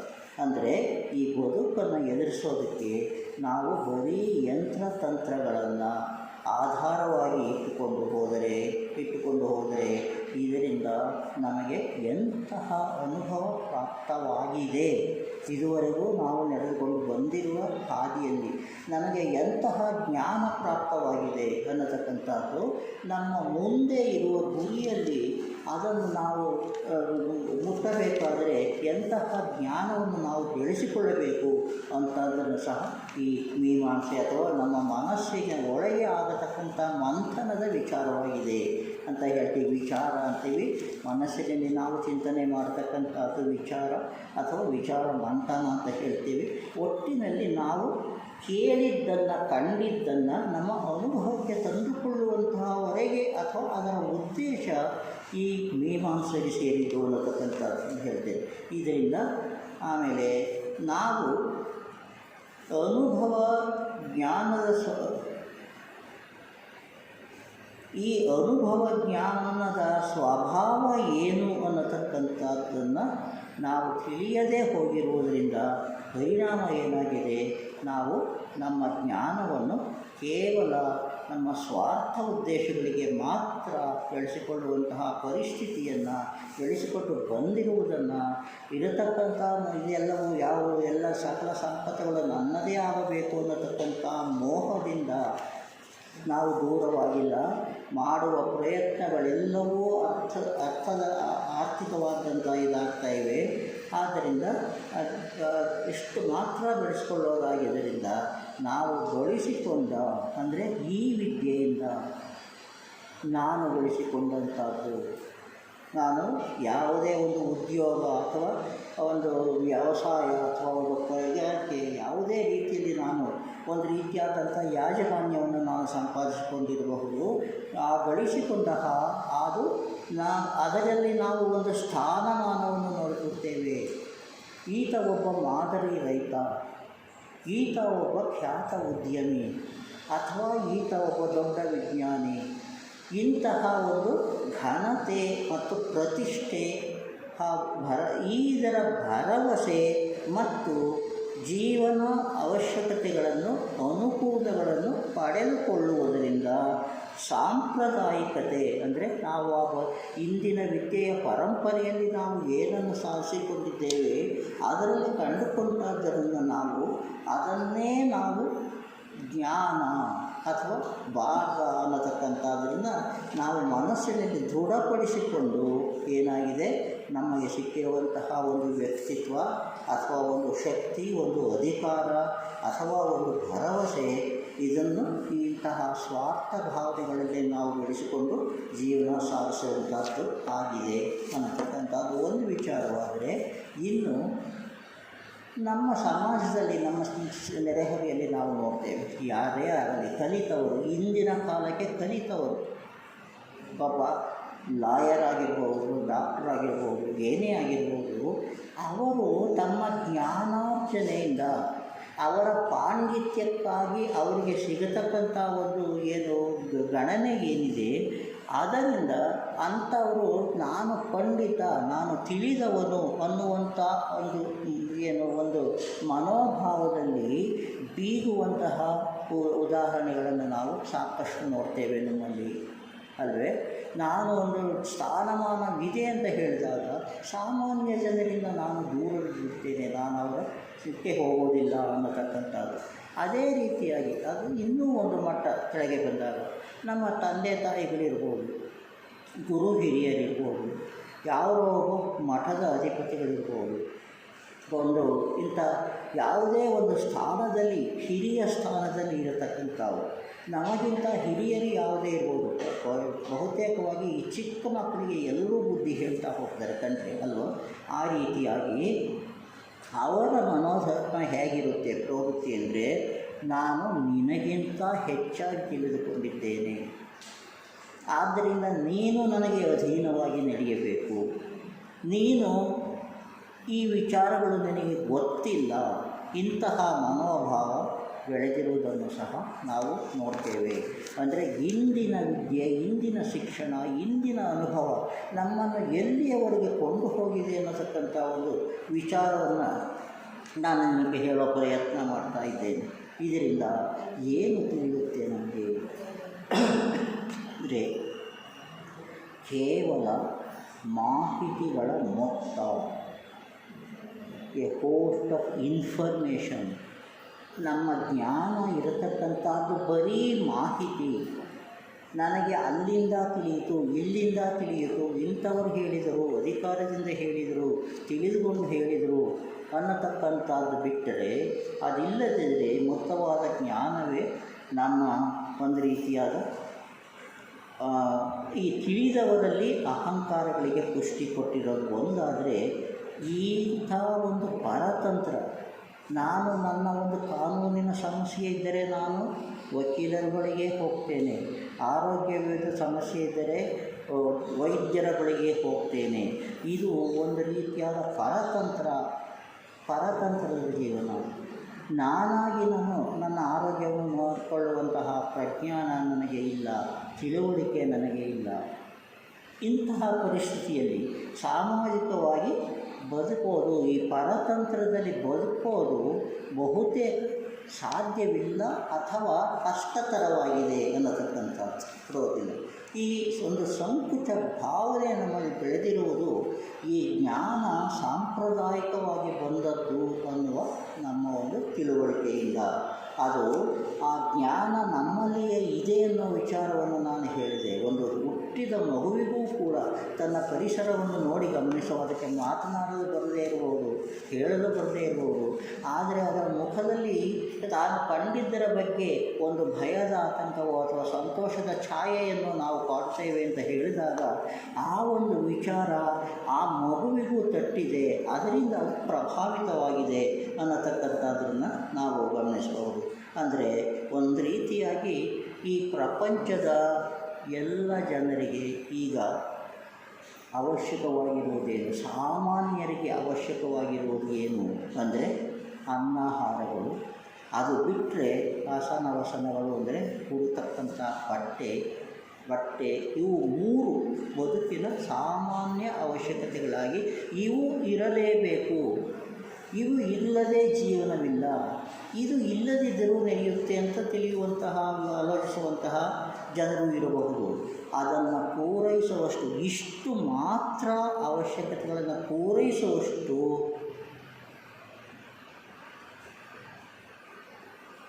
ಇವುಗಳನ್ನು ಪೂರೈಸುವಷ್ಟು ಪರಿಜ್ಞಾನ, ಅಷ್ಟೇ ಪರಿಜ್ಞಾನ ನಮ್ಮಲ್ಲಿ ಇರತಕ್ಕಂಥದ್ದು. ಇವಾಗ ಯಾರಾದರೂ ಒಬ್ಬರನ್ನು ನೋಡಿದಾಗ ಹೌದು ಅದು ದಟ್ ಈಸ್ ಯಾವುದೋ ಫಿಲಾಂಥ್ರಫಿ ಅಥವಾ ನಮ್ಮಲ್ಲಿ ಅನುಕಂಪ ಇದೆ. ಒಬ್ಬರನ್ನು ನೋಡ್ತೇವೆ, ಆತ ಒಂದು ರೀತಿಯಾಗಿ ಒಂದು ವಿಭ್ರಮೆಯಿಂದ ಕುಳಿತುಕೊಂಡಿದ್ದಾನೆ ಅಂತಂದರೆ ಭ್ರಾಂತನಾಗಿ ಕುಳಿತುಕೊಂಡಿದ್ದಾನೆ. ನಾವು ಅವನನ್ನು ನೋಡಿ ಅವನಿಗೆ ನೆರವಾಗಬೇಕು ಅಂತ ಅನಿಸುತ್ತೆ. ನಾವು ಏನು ತಿಳಿದುಕೊಳ್ತೇವೆ, ಅವನನ್ನು ನೋಡಿದ ಕೂಡಲೇ ಈತನಿಗೆ ಅನ್ನವಿಲ್ಲದೆ ಸೊರಗ್ತಾ ಇದ್ದಾನೆ ಅಂತ ತಿಳ್ಕೊಂಡು ನಾವು ಅವನಿಗೆ ಮಾಡತಕ್ಕಂಥ ಶುಶ್ರೂಷೆಯಿಂದ ಏನು ಪ್ರಯೋಜನವಾಗುತ್ತಿಲ್ಲ. ಯಾಕೆ? ಆತನ ಆ ಸಾಂಪ್ರದಾಯಿಕತೆಯಿಂದ ಮತ್ತು ಸಾಂಪ್ರದಾಯಿಕತೆಯಿಂದ ಹುಟ್ಟಿದ ನಮ್ಮಲ್ಲಿ ಹುಟ್ಟಿರುವಂತಹ ಈ ಘನತೆ, ಗೌರವ, ಇಂತಹ ಭಾವನೆಗಳಿದೆಯಲ್ಲ, ಅದು ಬೇರೆಯವರಲ್ಲಿ ಹಂಚಿಕೊಳ್ಳಬೇಕು, ಆದರೆ ಹಂಚಿಕೊಳ್ಳುವ ಪ್ರವೃತ್ತಿ ನಮ್ಮಲ್ಲಿ ಬೆಳೆದಿಲ್ಲ ಅನ್ನುವಂತಹ ಇದರಿಂದ ಆ ಮನುಷ್ಯನಿಗೆ ನಾವು ಯಾವ ನೆರವನ್ನು ಕೊಡುವುದು ಅಥವಾ ನಾವು ಕೊಟ್ಟಂಥ ನೆರವು ಸಾರ್ಥಕವಾಗುವುದಿಲ್ಲ ಅನ್ನಷ್ಟು. ಆದ್ದರಿಂದ ಈ ಇವು ಒಂದು ರೀತಿಯಾಗಿ ವಿಶ್ವವ್ಯಾಪಿಯಾಗಿವೆ. ಅನ್ನ ಆಹಾರಗಳ ಕೊರತೆ, ಬಡತನ, ರೋಗ ರುಜಿನಗಳು ಇವುಗಳನ್ನು ದೊರಕಿಸಲು ಮಾತ್ರ ನಾವು ಈಗ ಸಂಪಾದಿಸಿಕೊಂಡಿರ್ತಕ್ಕಂಥ ಜ್ಞಾನ ಪ್ರಯೋಜನಕ್ಕೆ ಬರಬಹುದು ಅನ್ನತಕ್ಕಂಥ. ಇದರಿಂದ ಈ ಮಾಹಿತಿ ಆಧಾರಿತವಾಗಿ ಇದಕ್ಕಿಂತ ಹೆಚ್ಚಿನ ಪ್ರಯೋಜನ ನಮಗೆ ಬದುಕಿನ ಪ್ರಯೋಜನವನ್ನು ನಾವು ಕಾಣ್ತಾ ಇಲ್ಲ. ಇದನ್ನು ನಾವು ಒಂದು ದೇಶ, ಭಾಷೆ, ನಡೆ, ನುಡಿಗಳ ಕಂದರಗಳನ್ನು ಈ ರೀತಿಯಾಗಿ ನಾವು ನಮ್ಮ ನಡುವೆ ಕಂದರಗಳನ್ನು ಸೃಷ್ಟಿಸಿಕೊಂಡಿದ್ದೇವೆ. ಆತ ಏನು ಒಂದು ರೀತಿಯಾದಂಥ ಆತ ಕೆಳಮಟ್ಟದವನು, ನಾನು ಮೇಲ್ಮಟ್ಟದವನು ಅಂದಾಗ ನಾನು ಅವನಲ್ಲಿ ಬೆರೆಯುವಂತಿಲ್ಲ. ನನ್ನಲ್ಲಿ ಅಧಿಕಾರವಿದೆ. ಒಬ್ಬ ಸಾಮಾನ್ಯ ಪ್ರಜೆ ಬಂದು ನನ್ನನ್ನು ಕೇಳುವುದು ಏನಿದೆ, ನನಗೆ ರಾಜ್ಯಪಾಲದ ಎಲ್ಲವೂ ನಾನು ನಿಷ್ಣಾತನಾಗಿದ್ದೇನೆ ಅದರಲ್ಲಿ. ಇಂತಹ ಭಾವನೆಗಳನ್ನು ನಾವು ಸೃಷ್ಟಿಸಿಕೊಂಡಿದ್ದೇವೆ. ಅದರಲ್ಲೇ ಜನಜೀವನ ಇಂಥ ಭ್ರಾಂತಿಗಳಲ್ಲೇ ನೆರವೇರ್ತಾ ಇದೆ, ಹೋಗ್ತಾ ಇದೆ ಅನ್ನತಕ್ಕಂಥದ್ದು. ಸೊ ಹೀಗಾಗಿ ಜ್ಞಾನದಲ್ಲಿ ಕೇವಲ ಅನ್ನಾಹಾರ ಅಂತ ಏನು ಸಾಮಾನ್ಯವಾದ ಕೆಲವು ಪ್ರಯೋಜನಗಳನ್ನು ಉಂಟು ಮಾಡುವುದನ್ನು ಬಿಟ್ಟರೆ, ಇದರಲ್ಲಿ ಈ ಜ್ಞಾನದಿಂದ ನಾವು ಮಾನವ ಪ್ರೇಮದ ಸೆಲೆ ನಮ್ಮಲ್ಲಿ ಹುಟ್ಟಿದೆಯೇ? ಈ ಜ್ಞಾನದಲ್ಲಿ ಮಾನವ ಪ್ರೇಮದ ಸೆಲೆ, ಅದರ ಒಂದು ಅಂಶ, ಅದರ ಒಂದು ಪ್ರಚೋದನೆ ನಮ್ಮಲ್ಲಿ ಏಳಿದೆಯೇ ಅನ್ನೋದು ಇಲ್ಲ. ಹಾಗಾಗಿ ಈ ಮಾನವನ ಘನತೆಯನ್ನು ನಮಗೆ ಅರ್ಥ ಮಾಡಿಕೊಳ್ಳೋದಕ್ಕಾಗ್ತಾ ಇಲ್ಲ. ಕೇವಲ ನನ್ನ ಸ್ಥಾನಮಾನ, ನನ್ನ ಒಂದು ಇದರಿಂದ ಅದರಲ್ಲಿ ನೋಡೋದ್ರಿಂದ ಎಲ್ಲರ ಒಂದು ರೀತಿಯಾಗಿ ಈ ಮಾನವತೆಯಲ್ಲಿ ಇಡೀ ಮಾನವರಲ್ಲಿ ಇರಬೇಕಾದಂಥ ಒಂದು ಭಾವನೆಗಳು, ಮಾನವ ಪ್ರೇಮ, ಅದನ್ನು ಅರ್ಥ ಮಾಡಿಕೊಳ್ಳೋದು ನಮಗೆ ಆಗ್ತಾ ಇಲ್ಲ. ನಮ್ಮ ಜೀವನ ಕ್ರಮ ಏನಾಗಿದೆ, ಈ ವಿದ್ಯಾನೀತಿ, ಇವತ್ತಿನ ಎಜುಕೇಷನ್ ಪಾಲಿಸಿ ಇರುವ ಶಿಕ್ಷಣ ನೀತಿಗಳು ಇಂತಹ ಪ್ರೇಮ ಭಾವವನ್ನು ತುಂಬುವುದರಲ್ಲಿ ಸೋತಿವೆ. ಎಕನಾಮಿಕ್ ಪಾಲಿಸಿ ಇರ್ಬೋದು, ಒಂದು ಪಬ್ಲಿಕ್ ಹೆಲ್ತ್ ಪಾಲಿಸಿ ಇರ್ಬೋದು, ಯಾವುದೇ ಇರ್ಬೋದು, ಅದರಿಂದ ಆಗತಕ್ಕಂಥ ಪ್ರಯೋಜನಗಳಲ್ಲಿ ಈ ಒಂದು ಮಾನವ ಪ್ರೇಮ ಅನ್ನತಕ್ಕಂಥದ್ರನ್ನು ಹುಟ್ಟಿಸುವಂತಹ ನೀತಿಯ ಅಂಶಗಳು ನಮ್ಮಲ್ಲಿ ಈ ನೀತಿಗಳಲ್ಲಿ ನಮಗೆ ಕಾಣದಂತಾಗೋಗಿವೆ. ಆದ್ದರಿಂದ ನಮ್ಮ ಸ್ಥಾನಮಾನಗಳು ಕೇವಲ ವಿದ್ಯೆಯನ್ನೇ ಅವಲಂಬಿಸಿಕೊಂಡು ಮಾನವೀಯ ಮೌಲ್ಯಗಳು ಕುಸಿದು ಹೋಗುವಂತಾಗಿರ್ತಕ್ಕಂಥದ್ದು ಶೋಚನೀಯ. ಇಂತಹ ಪರಿಸ್ಥಿತಿಯಲ್ಲಿ ನಾವು ಈ ನಮ್ಮಲ್ಲಿ ಈಗಿರುವ ಜ್ಞಾನದ ಪರಿಣಾಮಗಳ ಪ್ರಯೋಜನವನ್ನು ನೋಡಿಕೊಂಡು ನಾವು ನಿಜವಾದ ಜ್ಞಾನ ಯಾವುದು ಅನ್ನೋದ್ರ ಕಡೆಗೆ ನಮ್ಮ ಗಮನವನ್ನು ಹರಿಸಬೇಕಾಗಿದೆ. ಅದರಿಂದಾಗಿ ನಾನು ಈ ಜ್ಞಾನ ಮೀಮಾಂಸೆಯ ವಿಚಾರವನ್ನು ತೆಗೆದುಕೊಂಡಿದ್ದೇನೆ. ಈ ಲಾಭಕರವಾದ, ಅನುಕೂಲಕರವಾದ ಸ್ಥಾನಮಾನ, ಅಧಿಕಾರ ಇವುಗಳಿಗಾಗಿ ನಮ್ಮವರು ಅಂದರೆ ನಮ್ಮ ಜೊತೆಯಲ್ಲಿ ಈ ಕಲಿತವರು ಅಂತ ಹೇಳೋದು, ಕಲಿತವರು ಇಂಥ ಸ್ಥಾನಮಾನಗಳಿಗಾಗಿ ಪೈಪೋಟಿ ಮಾಡೋದನ್ನು ನೋಡ್ತೇವೆ ನಾವು. ಆ ಪೈಪೋಟಿ ಜಂಜಾಟ ಇದೆ ಇದರಲ್ಲಿ. ಒಂದು ಸ್ಥಾನ ಇದ್ದರೆ ಅದನ್ನು ನಾನು ಹೇಗಾದರೂ ನಾನು ಅಲ್ಲಿ ಆಕ್ರಮಿಸಿಕೊಳ್ಳಬೇಕು, ಅಲ್ಲಿ ನಾನು ಇರಬೇಕು ಅನ್ನತಕ್ಕಂಥದ್ದು ಈ ಪೈಪೋಟಿ ಸಹ ನಡೀತಕ್ಕಂಥದ್ದನ್ನು ನಾವು ಗಮನಿಸ್ಬೋದು. ಅದೇ ಬಿಟ್ಟು ಮಾನವರಾಗಿ ನಾವು ಹೇಗೆ ಬಾಳಬೇಕೋ ಹಾಗೆ ಬಾಳೋದಕ್ಕೆ ನಮಗೆ ಸಾಧ್ಯವಾಗ್ತಾ ಇಲ್ಲ. ಅಂದರೆ ಆ ಪರಸ್ಪರ ಮಾನವ ಪ್ರೇಮ ಅದಿರದೆಯಲ್ಲ, ಅದು ಅಂತಹ ಒಂದು ಮನೋಭಾವ ಇಲ್ಲದ ಹೊರತು ಈಗಿನ ನಮ್ಮ ಜ್ಞಾನ ಸಂಪತ್ತು ಅನ್ಯ ರೀತಿಯಾಗಿ ಅದು ಪ್ರಯೋಜನಕ್ಕೆ ಬರ್ತಾ ಇಲ್ಲ. ಇಂಥ ಒಂದು ಧೋರಣೆಯಿಂದ ನಮ್ಮ ಸಮಾಜವೇ ಹೊರಗೆ ಬರಬೇಕಾಗಿದೆ ಅನ್ನತಕ್ಕಂಥ ವಾಸ್ತವದಲ್ಲಿ ನಾವು ಜ್ಞಾನ ಶೂನ್ಯರು ಅಂತಲೇ ಹೇಳ್ಕೋಬೇಕು. ಎಲ್ಲಿಯವರೆಗೆ ನಮ್ಮಲ್ಲಿ ಅನುಕಂಪದ ಭಾವನೆಗಳು, ಇನ್ನೊಬ್ಬರನ್ನು ನೋಡಿ ಅವರಿಗೆ ನೆರವಾಗಬೇಕು ಅನ್ನತಕ್ಕಂಥ ಭಾವನೆಗಳು, ನಮ್ಮ ಪರಿಸ್ಥಿತಿ ಏನೇ ಇರಲಿ, ನಾನು ಎಲ್ಲೇ ಇರಲಿ ದಾರಿಯಲ್ಲಿ ಕಂಡವರೊಬ್ಬರ ಏನು ನಿನ್ನ ಸಂಕಟ, ನಿನ್ನ ಕಷ್ಟ ಏನು ಅಂತ ಕೇಳುವಂತಹ ಒಂದು ಅದು ನನ್ನ ಧರ್ಮ, ನನ್ನ ನೀತಿ ಅನ್ನತಕ್ಕಂಥ ಭಾವನೆಗಳು ನಮ್ಮಲ್ಲಿ ಇನ್ನೂ ಹುಟ್ಟಿ ಬಂದಿಲ್ಲ. ಹಾಗಾಗಿ ಅಂತಹ ಈ ಬೆಳವಣಿಗೆಗೆ ನಮ್ಮ ಜ್ಞಾನವು ಬದುಕಿನ ಜೀವ ವಿಕಾಸ, ಮಾನವ ವಿಕಾಸ ಮತ್ತು ಬೆಳವಣಿಗೆ ಸಂಸರಣೆ ಅಂತ ನಾವು ಯಾವುದನ್ನು ಥಿಯಾಸಫಿಯಲ್ಲಿ ಹೊಸತಾಗಿ ಕಂಡುಕೊಂಡಿದ್ದೇವೆ, ಅದೊಂದು ನಿಗೂಢವಾದ ವಿಚಾರ ಅನ್ನತಕ್ಕಂಥದ್ದನ್ನು ಕಂಡುಕೊಂಡಿದ್ದೇವೆ. ಇದರ ಹಿಂದೆ ಇರತಕ್ಕಂಥ ಅದೃಶ್ಯ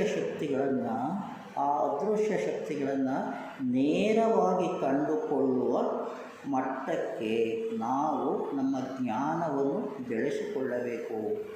ಈ ವಿಚಾರಗಳನ್ನು ನಾನು ಈ ವೇದಿಕೆಯಲ್ಲಿ ಹೇಳೋದು ಸಮಂಜಸವಾಗ್ತದೆ. ಹೊರತು ಒಂದು ರೀತಿಯಾಗಿ ಥಿಯಾಸಫಿ ಅಂದರೆ ಏನು, ಅಥವಾ ಧರ್ಮದ ಸರಿಯಾದ ಪರಿಕಲ್ಪನೆ ಇಲ್ಲದವರ ಮುಂದೆ, ಅಥವಾ ಕೇವಲ ತಮ್ಮ ಒಂದು ಪ್ರಾಪಂಚಿಕವಾದಂಥ ಒಂದು ವೃತ್ತಿಯಲ್ಲಿ ಮೇಲೆ ಬರಬೇಕು, ಇದರಿಂದ ನಾನು ಜನರಿಂದ ನನಗೆ ಏನು ಪ್ರಯೋಜನವಾಗುತ್ತದೆ, ಆ ಜನರ ಸಹಕಾರವನ್ನು ಅಥವಾ ಜನರಿಂದ ಯಾವ ರೀತಿಯ ಲಾಭವನ್ನು ನಾವು ಪಡೆದುಕೊಳ್ಳಬೇಕು ಅನ್ನತಕ್ಕಂಥ ಧೋರಣೆಯನ್ನು ನಾವು ಕಾಣಬಹುದೇ ಹೊರತು, ಆದರೆ ಈ ಅದೃಶ್ಯ ಶಕ್ತಿಗಳನ್ನು ಕಂಡುಕೊಳ್ಳುವಂತಹ ಕೆಲಸ ನಿಮ್ಮಿಂದ ಆಗಬೇಕಾಗಿದೆ ಅನ್ನತಕ್ಕಂಥ ಇವು ಒಂದು ರೀತಿಯಲ್ಲಿ ಯಾವುದೇ ಒಂದು ಸರಿಯಾದ ಜ್ಞಾನ ಹೇಗಿರಬೇಕು ಅಂದರೆ ಈ ಧನ್ಯಾಷ್ಟಕ ಸೂತ್ರ ಅಂತ ಇದೆ. ಅದರಲ್ಲಿ ಒಂದನ್ನು ಮಾತ್ರ ನಾನು ಓದ್ತೇನೆ. ಯಾವುದನ್ನು ನಾವು ತಿಳಿದುಕೊಂಡಿರಬೇಕು ಅನ್ನತಕ್ಕಂಥದ್ದು ಅದು ಹೇಳುತ್ತೆ. ತದ್ ಜ್ಞಾನಂ, ಯಾವುದು ಜ್ಞಾನ? ತದ್ ಜ್ಞಾನಂ ಪ್ರಶಮಕರಂ ಯದಿಂದ್ರಿಯಾಣಂ. ನಮ್ಮ ಆಶೆಗಳನ್ನು ಮೀರಿದ ಪ್ರಯತ್ನಗಳು ಇವೆಲ್ಲವೂ ಯಾವುದರಿಂದ ಆಗ್ತಾ ಇದೆ ಅಂದರೆ ಇಂದ್ರಿಯ ಪಲ್ಲಟಗಳಿಂದ ಆಗ್ತಾ ಇರತಕ್ಕಂಥದ್ದು, ಇಂದ್ರಿಯ ಪ್ರಭಾವದಿಂದ ಆಗತಕ್ಕಂಥದ್ದು. ನಮ್ಮ ಜ್ಞಾನ ಅನುಭವ ಇಷ್ಟಕ್ಕೆ ಸೀಮಿತವಾಗಿ ಹೋಗಿದೆ. ಇದು ಹೇಳ್ತಾರೆ ಇದು ಜ್ಞಾನವಲ್ಲ. ಸರಿಯಾದ ನಿಜವಾದ ಜ್ಞಾನ ಯಾವುದು ಅಂದರೆ ತದ್ ಜ್ಞಾನಂ ಪ್ರಶಮಕರಂ ಯದಿಂದ್ರಿಯಾಣಂ. ಯಾವ ವಿಷಯವನ್ನು ನಾವು ತಿಳಿಯಬೇಕು, ಈ ಅಜ್ಞಾನ ಯಾವುದು, ಇದರಿಂದ ತಿಳಿಯಬಹುದಾದ್ದು ಏನು ಅಂತ ಹೇಳಿದರೆ ಆ ಸೂತ್ರ ಹೇಳುತ್ತೆ ತದ್ ಜ್ಞೇಯಂ ಯದ್ ಉಪನಿಷತ್ಸು ನಿಶ್ಚಿತಾರ್ಥಂ. ನಾವು ಎಲ್ಲಿ ಹತ್ತಿರವಾಗಿ ಹೋಗ್ತಾ ಇದ್ದೇವೆ ಎಂಬುದು ನೋಡಿ. ಯಾವುದು ಇದರಿಂದ ನಾವು ತಿಳಿಯಬೇಕಾದ್ದು ಏನು? ಈ ಎಲ್ಲ ವಿಚಾರಗಳಲ್ಲಿ ಜಂಜಾಟಗಳು, ಪೈಪೋಟಿಗಳು ಮತ್ತು ಈ ವಾಗ್ಯುದ್ಧ, ಚರ್ಚೆ, ವಿವಾದ, ಸಂವಾದಗಳ ನಡುವೆ ನಾವು ಯಾವುದನ್ನು ತಿಳಿದುಕೊಳ್ಳಬೇಕು, ಯಾವುದರತ್ತ ನಮ್ಮ ಗಮನ ಗುರಿ ಇರಬೇಕು ಅಂತ ಹೇಳಿದ್ರೆ ಅದು ಹೇಳ್ತದೆ ಈ ಉಪನಿಷತ್ತುಗಳನ್ನು ಏನನ್ನು ನಿಶ್ಚಯ ಮಾಡಿ ಹೇಳಿವೆಯೋ ಅದನ್ನು ನಾವು ಅಂತಹ ಒಂದು ಜ್ಞಾನವನ್ನು ಪ್ರತಿಪಾದಿಸಬೇಕು ಅನ್ನೋದಂಥದ್ದು. ಆದಮೇಲೆ ತೇ ಧನ್ಯ, ಇದನ್ನು ವಿವರಿಸಿ ಹೇಳ್ತಾರೆ. ಯಾಕೆ ತೇ ಧನ್ಯ ಭುವಿ ಪರಮಾರ್ಥ ನಿಶ್ಚಿತೇಹ. ಯಾರು ಧನ್ಯರು, ಜ್ಞಾನದಿಂದ ಧನ್ಯತೆಯನ್ನು ಪಡೆದುಕೊಂಡಿದ್ದವರು ಯಾರು ಅಂತ ಹೇಳಿದ್ರೆ ಈ ಮಾನವನ ಭವ್ಯತೆ ಯಾವುದರಲ್ಲಿ ಇದೆ ಅಂತ ಹೇಳಿದ್ರೆ ಆತನ ದೃಷ್ಟಿ, ಆತನ ಗಮನ, ಆತನ ಗುರಿ ಪಾರಮಾರ್ಥಿಕವಾಗಿ ಇರಬೇಕು ಅನ್ನತಕ್ಕಂಥದ್ದು. ಅಂದರೆ ಪರಮಾರ್ಥ, ನಮ್ಮ ಜೀವನಕ್ಕೆ ಒಂದು ಪರಮಾರ್ಥವಿದೆ. ನಾವು ಏನು ಮಾಡಬೇಕು, ಹೇಗೆ ಮಾಡಬೇಕು ಅನ್ನುವಂತಹ ಎಲ್ಲ ಜ್ಞಾನ ಕೂಡ ಆ ಪಾರಮಾರ್ಥದಲ್ಲಿ ಸಿಗುತ್ತೆ. ಲೌಕಿಕದಲ್ಲಿ ಏನೋ ಇದರ ಪರಿಚಯ ನಮಗೆ ಆಗೋದಿಲ್ಲ ಅನ್ನುವಂಥದ್ದು. ಸೊ ಹಾಗಾಗಿ ಶೇಷಾಸ್ತು ಹೀಗಿಲ್ಲದಿದ್ದರೆ ಅಂದರೆ ತೇ ಧನ್ಯ ಭುವಿ ಪರಮಾರ್ಥ ನಿಶ್ಚಿತೇತ. ತಮ್ಮ ಇದನ್ನು ಪರಮಾರ್ಥದಲ್ಲಿ ನಿಶ್ಚಯಗೊಳಿಸಿಕೊಂಡಿರ್ತಕ್ಕಂಥದ್ದು ಆಗೋದಿದ್ದರೆ ಶೇಷಾಸ್ತು ಉಳಿದವರು ಏನು? ಶೇಷಾಸ್ತು ಭ್ರಮದಿಗೆ ಪರಿಭ್ರಮಂತಹ. ಉಳಿದವರು ಸುಮ್ಮನೆ ಈ ಲೌಕಿಕ ವ್ಯವಹಾರಗಳಲ್ಲಿ ಸುತ್ತುತ್ತಾ ಇರ್ತಾರೆ ಹೊರತು, ಶೂನ್ಯದಲ್ಲಿ ಸುತ್ತುತ್ತಾ ಇರ್ತಾರೆ ಹೊರತು ಅವರು ಮಾನವನ ಧನ್ಯತೆಯನ್ನು ಕಾಣುವುದು ಆಗೋದಿಲ್ಲ ಅನ್ನತಕ್ಕಂಥದ್ದು. ಇನ್ನು ಸ್ವಲ್ಪ ವಿಚಾರಗಳಿವೆ.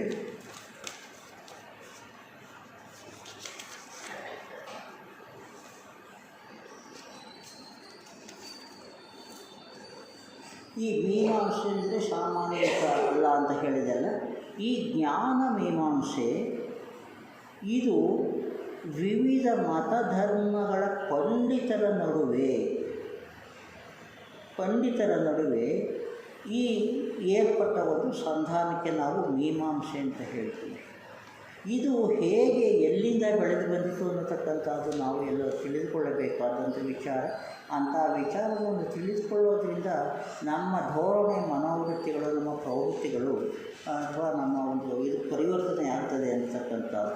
ಅಂತಹ ಒಂದು ಪಂಡಿತರ ಸಂಧಾನ ಆಗಿದೆ. ಇವರನ್ನು ನಾವು ಮೀಮಾಂಸಕಾರರು ಅಂತ ಹೇಳ್ತೀವಿ. ಈ ಮೀಮಾಂಸಕಾರರನ್ನು ನಾವು ಎಲ್ಲಿ ಕಾಣ್ತೇವೆ? ವೇದಗಳ ಸಂಬಂಧದಲ್ಲಿ ನಾವು ಕಾಣ್ತೇವೆ. ಆದರೆ ಕೇವಲ ವೇದಗಳ ವಲಯಕ್ಕಷ್ಟೇ ಮೀಮಾಂಸಕಾರರು ಇರುವುದಿಲ್ಲ.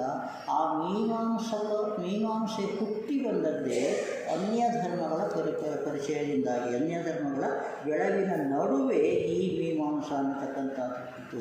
ಹೇಗೆ ಏತಕ್ಕೆ ಅಂತ ಕೇಳಿದರೆ, ನನ್ನ ಧರ್ಮಶಾಸ್ತ್ರ ಏನು ಪ್ರತಿಪಾದನೆ ಮಾಡುತ್ತೋ ಆ ಧರ್ಮ ಸೂಕ್ಷ್ಮ ನನ್ನಲ್ಲಿ ಏನಿದೆಯೋ, ಒಂದು ಏನು ಅಂತಂದರೆ ಒಂದು ಈ ಮನಸ್ಸಿನ ಸ್ಥಿತಿ ಇರ್ಬೋದು, ಅಥವಾ ಬುದ್ಧಿಯ ಸಾಮರ್ಥ್ಯ ಇರ್ಬೋದು, ಅಥವಾ ಆಧ್ಯಾತ್ಮದಲ್ಲಿ ಅತ್ಯಂತ ಮೂಲವಾದಂಥ ವಿಚಾರ ಅಂದರೆ ಆತ್ಮ ಅಂತ ಹೇಳ್ಬೋದು. ಈ ಮೂಲವಾದ ಸತ್ಯ ಯಾವುದು, ಅದನ್ನು ನಾವು ಪಡೆದುಕೊಳ್ಳುವ ಬಗೆ ಹೇಗೆ, ಈ ಎಲ್ಲ ವಿಚಾರಗಳು ಕೂಡ ಈ ಮೀಮಾಂಸಾದಲ್ಲಿ ಹೇಳ್ತಾ ಈ ಮೀಮಾಂಸಕಾರರು ಒಂದೊಂದು ಮುಖ್ಯವಾದ ಅಂಶವನ್ನು ಎಷ್ಟು ಮನೋಹರವಾದ ಒಂದು ಈಗ ವಿಷಯವಾಗಿ ಹೇಳೋದಾದರೆ ಏನು ಒಂದು ಜ್ಞಾನದ ವಿಷಯವಾಗಿ ಹೇಳ್ತೇನೆ. ಇದರಲ್ಲಿ ಎಲ್ಲಿಂದ ಬಹುಶಃ ಈ ವೇದ ಪೂರ್ವದಿಂದ ಅಂತ ಹೇಳಲಿಕ್ಕಾಗಬಹುದು. ವೇದ ಪೂರ್ವದಲ್ಲಿ ಕೂಡ ಮೀಮಾಂಸೆಗೆ ಅವಕಾಶ ಇತ್ತು. ಯಾಕೆ ಅಂತ ಅಂದರೆ ಧರ್ಮ ವೇದಗಳಲ್ಲಿ ಕೂಡ ಆ ವೇದಗಳನ್ನು ಉಳಿದಂತಹ ಅನ್ಯ ಧರ್ಮಗಳು ಇದ್ದವು. ಉದಾಹರಣೆಗೆ ನಾವು ಈ ಲೋಕಾಯುತ ಧರ್ಮವನ್ನು ತೆಗೆದುಕೊಳ್ಳಬಹುದು. ಆ ಲೋಕಾಯುತ ಧರ್ಮದಲ್ಲಿ ಈ ಒಂದು ಏನು ಈ ಇಂಥ ಒಂದು ಮಾನವ ಮೌಲ್ಯಗಳಿಗೆ ಬೆಲೆಯೇ ಇರಲಿಲ್ಲ ಅನ್ನತಕ್ಕಂಥ ಯಾವಾಗ ಈ ವೇದಗಳ ಪರಿಚಯವಾಯಿತು, ಆಗ ಈ ಲೋಕಾಯುತ ಧರ್ಮ ತಪ್ಪು ಅಂತ ಹೇಳಬೇಕಾದ್ರೆ ಹೇಗೆ ಅದನ್ನು ಮಂಡಿಸಬೇಕು, ಆ ವಿಚಾರಗಳನ್ನೆಲ್ಲವನ್ನು ಸಂಗ್ರಹಿಸಿಕೊಂಡು ಈ ಪಂಡಿತರು ಏನು ಹೇಳ್ತಾರೆ ಅಲ್ಲಿ ಒಂದು ವಿಚಾರ ಮಾಡಿ ಕೊನೆಗೆ ಆ ಲೋಕಾಯುತ ಧರ್ಮ ಒಂದು ಧರ್ಮವಾಗಿ ಉಳಿಯಬಹುದು. ಆದರೆ ಅದು ಗ್ರಾಹ್ಯವೇ, ಅದನ್ನು ನಾವು ಒಪ್ಪಿಕೊಳ್ಳುವಂಥದ್ದೇ ಅಲ್ಲವೇ, ಒಪ್ಪಿಕೊಳ್ಳೋದು ಆಗೋದಿಲ್ಲ ಅಂತಂದರೆ ಯಾವ ರೀತಿಯಾಗಿ ಅದರ ತತ್ವಗಳನ್ನು ನಮ್ಮ ಈ ಒಂದು ಯಾವುದು ಬೇರೆ ವೇದಗಳ ತತ್ವಗಳಿಂದ ನಾವು ಹೇಗೆ ಅದನ್ನು ಸೋಲಿಸಬಹುದು ಅಥವಾ ಅದನ್ನು ಮೀರಿ ನಿಲ್ಲಬಹುದು. ಹೀಗಾಗಿ ಈ ಲೋಕಾಯುತ ಧರ್ಮದಿಂದ ಆವರಿಸಿಕೊಂಡು ವೇದಾಂಗ ಉಪನಿಷತ್ತುಗಳು, ಇದರ ವಿಮರ್ಶೆಯನ್ನು ನಾನು ಹೇಳ್ತೇನೆ. ವೇದಾಂಗಗಳು ಮತ್ತು ಉಪನಿಷತ್ತುಗಳು ಇವುಗಳ ನಡುವೆ ಇರತಕ್ಕಂಥ ಒಂದು ಸಂದರ್ಭ ಮತ್ತು ವೇದಗಳ ಕಾಲದ ಜೀವನಕ್ಕೂ ಈ ವೇದಾಂಗಗಳು ಹೇಳುವ ಜೀವನ ಕ್ರಮಕ್ಕೂ ಉಪನಿಷತ್ತುಗಳು ಹೇಳಿಕೊಂಡಿರ್ತಕ್ಕಂಥ ಜೀವನದ ತತ್ವಗಳಿಗೂ ಸಹ ಇದಲ್ಲದೆ ಜೈನ, ಬುದ್ಧ ಇವು ವೇದ ಕಾಲಗಳ ನಡುವೆ ಹುಟ್ಟಿಕೊಂಡಂಥ ಯಾವುದು ಧರ್ಮಗಳು ಇವು ಜೈನ, ಬೌದ್ಧ ಮತ್ತು ಇದರಲ್ಲಿ ಪ್ರವರ್ಗಗಳಿವೆ. ಒಂದು ರೀತಿಯಾಗಿ ಈ ಶೈವ ಸಿದ್ಧಾಂತ ಇದೆ, ಅದರಲ್ಲಿ ಕಾಶ್ಮೀರ ಶೈವ ಅಂತ ಇದೆ, ಶಾಕ್ತ ಸಂಪ್ರದಾಯವು ಇದೆ. ಇಂಥ ಒಂದು ಪ್ರಮುಖ ವಿಭಾಗಗಳನ್ನು ಈ ವಿಚಾರ ಸರಣಿಯಲ್ಲಿ ನಾನು ಪ್ರತಿಯೊಂದು ಮತಧರ್ಮ ಹೇಗೆ ಯಾವುದು ಇದು ಪ್ರಾಪಂಚಿಕತೆಯಿಂದ ಅಂದರೆ ಮೆಟೀರಿಯಲಿಸಮ್, ಅಲ್ಲಿಂದ ವಸ್ತು ಪ್ರಧಾನವಾದದಿಂದ ಯಾವ ಆತ್ಮ ಪ್ರಧಾನವಾದಕ್ಕೆ ಈ ಸಂಜಾಟ ಈ ಮೀಮಾಂಸೆಗಳು ನಮ್ಮನ್ನು ತೆಗೆದುಕೊಂಡು ಹೋಗಿವೆ, ನಮ್ಮ ಜ್ಞಾನಗಳನ್ನು ಬೆಳೆಸಿವೆ ಅನ್ನುವಂತಹ ಎಲ್ಲ ವಿಚಾರಗಳನ್ನು ನಾನು ಈ ಸರಣಿಯಲ್ಲಿ ಆಧಾರಪೂರ್ವಕವಾಗಿ ನಿಮಗೆ ಮಂಡಿಸತಕ್ಕಂಥ ಒಂದು ಆಶಯವನ್ನು ಅಥವಾ ಒಂದು ಉದ್ದೇಶ ನನ್ನದಾಗಿದೆ ಅನ್ನತಕ್ಕಂಥದ್ದು.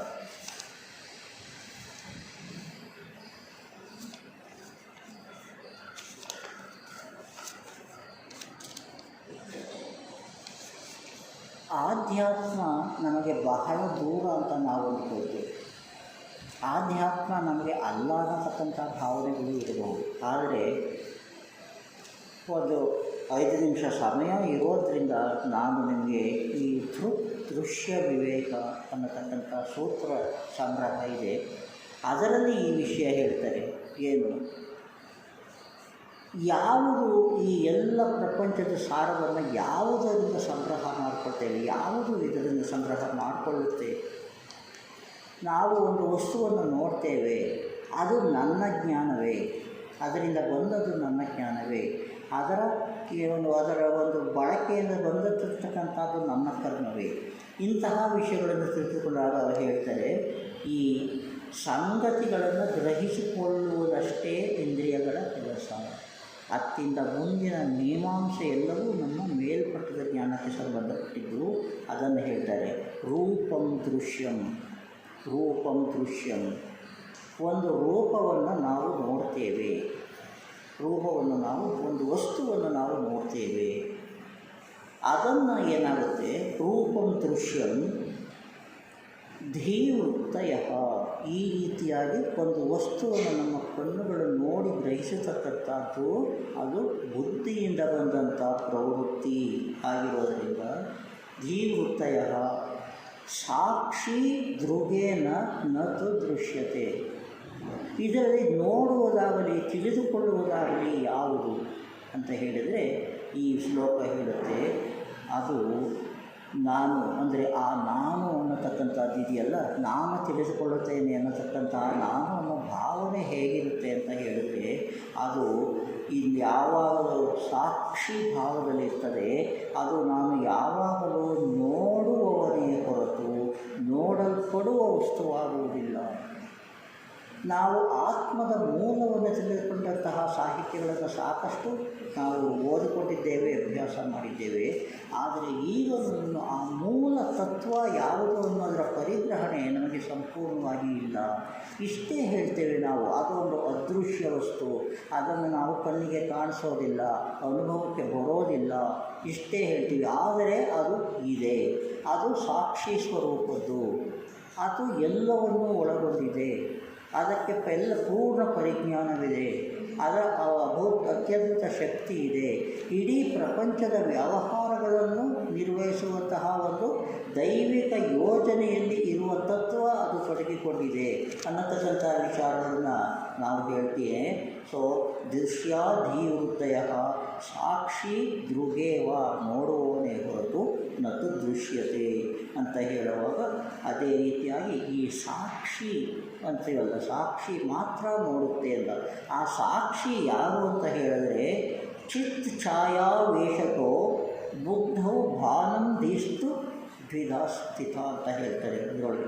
ಅಂದರೆ ಈ ಜ್ಞಾನವೆಂಬ ಮಾಹಿತಿ ಜಡವಾದ ಅಂತಃಕರಣದಲ್ಲಿ ಪ್ರತಿಬಿಂಬಿತವಾದಾಗ, ನಾವು ನೋಡ್ತಕ್ಕಂಥದ್ದು ಜಡವಾದ ಒಂದು ಪ್ರಕೃತಿಯನ್ನು ನೋಡ್ತೀವಿ, ಅದರಿಂದ ನಮಗೆ ಮಾಹಿತಿ ಬರುತ್ತೆ. ನಾನು ಅದನ್ನು ಸಾಕ್ಷಿಯ ತರುತ್ತೆ, ನಾನು ನೋಡ್ತಾ ಇದ್ದೇನೆ ಅಂತ ನಾನು ಅಂದ್ಕೊಳ್ತೇನೆ.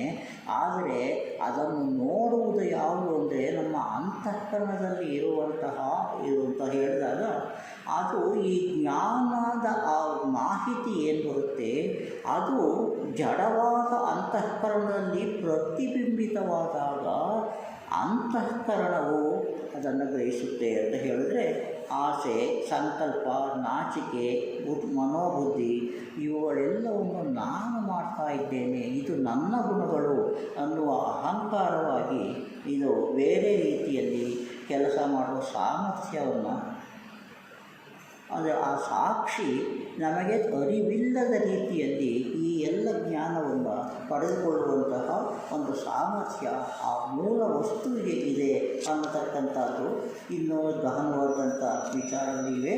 ಯಾವ ತಿಳಿವಿನಿಂದ ನಮ್ಮ ಇಂದ್ರಿಯಗಳು ಪ್ರಶಾಂತವಾಗಿ ನಿಲ್ಲುತ್ತವೋ ಅದು ಜ್ಞಾನ. ಉಪನಿಷತ್ತುಗಳಿಗೆ ಹೇರುವ ಆತ್ಮತತ್ವವನ್ನು ಸ್ಪಷ್ಟವಾಗಿ ನಿರ್ಣಯಿಸಿ ಹೇಳಿದ್ದಾರೋ ಅದೇ ನಿಜವಾಗಿ ತಿಳಿಯತಕ್ಕಂಥದ್ದು. ಈ ಎಲ್ಲ ವಿಷಯಗಳನ್ನು ನಾನು ಮುಂದಿನ ಒಂದು 5-6 ಭಾಷಣಗಳಲ್ಲಿ ಎಲ್ಲ ಧರ್ಮಗಳ ಆಧಾರಗಳನ್ನು ಇಟ್ಟುಕೊಂಡು ಯಾವುದು ನಿಶ್ಚಿತವಾಗಿದೆ, ನಮ್ಮ ಸಾಧಾರಣ ಪ್ರಾಪಂಚಿಕ ನಡೆಗಳಿಗೆ ಅನ್ವಯವಾಗತಕ್ಕಂಥ ಯಾವೊಂದು ನೀತಿ ಮತ್ತು ತತ್ವಗಳು ನಿಶ್ಚಿತವಾಗಿದೆ ಅನ್ನೋ ವಿಚಾರಗಳನ್ನು ನನ್ನ ಒಂದು ತಿಳಿವಿಗೆ ಒಳಪಟ್ಟಂತೆ, ನನ್ನ ತಿಳಿವು ನಿಮ್ಮ ತಿಳಿವಿನ ಮಟ್ಟಕ್ಕೆ ಇಲ್ಲದೇ ಇರಬಹುದು, ಆದರೂ ಅದನ್ನು ನಾನು ನಿಮಗೆ ತಿಳಿಸೋದರಿಂದ ನಿಮ್ಮ ತಿಳಿವಿನ ಲಾಭ ಇತರರಿಗೂ ಆಗುತ್ತದೆ. ಈ ಒಂದು ಧ್ಯೇಯವನ್ನು ಇಟ್ಟುಕೊಂಡು ನಾನು ಈ ಪ್ರಯತ್ನವನ್ನು ಮಾಡ್ತಾ ಇದ್ದೇನೆ. ನಿಮ್ಮ ಸಹಕಾರದಿಂದ ಬಹುಶಃ ನಾನು ಜಯಶೀಲನಾಗ್ತೇನೆ ಅಂತ ಭಾವಿಸಿದ್ದೇನೆ. ಮುಂದಿನ 5-6 ತಿಂಗಳು ಈ ವಿಷಯದಲ್ಲಿ ನೀವು ಸಮಾಧಾನ ಸಾಧಿಸಿಕೊಳ್ಳೋಣ. ನಮಸ್ತೆ.